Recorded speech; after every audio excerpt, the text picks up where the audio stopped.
Hi friends, నేను మీ త్రివేణి. ఈరోజు నేను మీకు చూపించబోయే సింపుల్ రెసిపీ పల్లీ చట్నీ అండి. ఈ పల్లీ చట్నీ ఎప్పుడూలా కాకుండా ఇలా ఒక్కసారి ట్రై చేయండి. టేస్ట్ అయితే భలే ఉంటుంది. ఇడ్లీ, దోశ, వడ, టిఫిన్ ఏదైనా కానీ చట్నీ అయితే టేస్టీగా ఉండాలండి. సింపుల్గా ఎలా ప్రిపేర్ చేసుకోవాలో చూసేయండి. స్టవ్ మీద ఒక ప్యాన్ పెట్టుకొని తాలింపుకు సరిపోయే ఆయిల్ అయితే వేసుకోవాలి. ఇందులోనే అర స్పూన్ జీలకర్రని అయితే వేసుకుంటున్నాను. ఇప్పుడు ఒక కప్పు పల్లీలను అయితే తీసుకుంటున్నానండి. పల్లీలు కొలత 100 గ్రామ్స్ పల్లీలను అయితే వేసుకుంటున్నాను. పల్లీలు వేశాక ఒకసారి వేయించుకున్నాక ఏ కప్పుతో పల్లీలు వేసుకున్నామో అదే కప్పుతో పావు కప్పు పచ్చిశనగపప్పును అయితే వేసుకుంటున్నాను. అలాగే ఒక 10 పచ్చిమిరపకాయలని తుంచి వేసుకుంటున్నానండి. దీన్ని ఇప్పుడు బాగా ఫ్రై చేసుకోవాలి. పచ్చిమిరపకాయల ప్లేస్లో ఎండుమిరపకాయలను కూడా తీసుకోవచ్చు. ఇప్పుడు ఒక 7-8 వెల్లుల్లి రెమ్మలు అయితే వేసుకుంటున్నాను.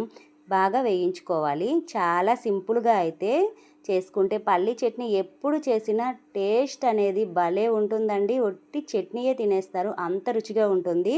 ఇప్పుడు దీన్ని బాగా వేయించుకోవాలండి. మీడియం ఫ్లేమ్లో గ్యాస్ని పెట్టుకొని ఇలా బాగా వేయించుకోవాలి. పచ్చిమిరపకాయలన్నీ బాగా ఫ్రై అయిపోవాలి. ఇలా కాస్త వేగాక రుచికి సరిపడే సాల్ట్ అయితే వేసుకుంటున్నాను.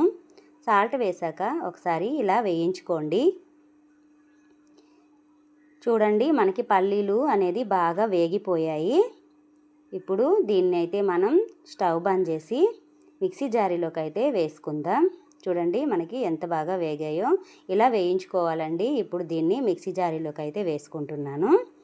ఇలా మిక్సీ జారీలో వేశాక ఇది కాస్త చల్లారినాక మిక్సీ వేసుకోవాలండి.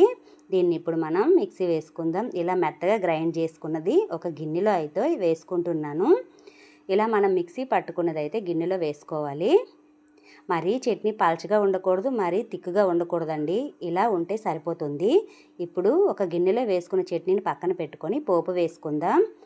అదే ప్యాన్లో కాస్త ఆయిల్ వేసుకొని దీంట్లో అర స్పూన్ ఆవాలు, పావు టీ స్పూన్ జీలకర్ర, అలాగే 1 స్పూన్ మినప్పప్పు, 1 స్పూన్ శనగపప్పు, అలాగే ఒక 7-8 ఎండుమిరపకాయలని తుంచి వేసుకొని ఒకసారి బాగా ఫ్రై చేసుకోవాలి.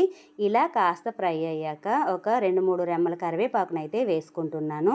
కరివేపాకును వేసి ఒకసారి వేయించుకోండి. ఇది బాగా వేగాక ఇందులోనే పావు టీ స్పూన్ ఇంగువనైతే వేసుకోవాలి. ఇంగువ వేస్తే చట్నీ మరింత రుచిగా ఉంటుందండి, గుమగుమలాడిపోతుంది కూడా. ఇంగువ వేశాక బాగా ఫ్రై చేసుకోవాలి. మన చట్నీ టేస్ట్ అనేది ఈ తాలింపులోనే ఉంటుందండి. మన ఎండుమిరపకాయలు అనేది బాగా నల్లబడిపోవాలి. చూడండి, ఇలా బాగా ఫ్రై అయిపోవాలి. స్టవ్ బంద్ చేసి ఇప్పుడు చట్నీలో వేసుకుందాం. తాలింపుని ఇలా చట్నీలో వేసుకుంటే ఇంతేనండి. చాలా సింపుల్గా పల్లీ చట్నీ అనేది చాలా టేస్టీగా రెడీ అయిపోతుంది. రుచి మామూలుగా ఉండదండి.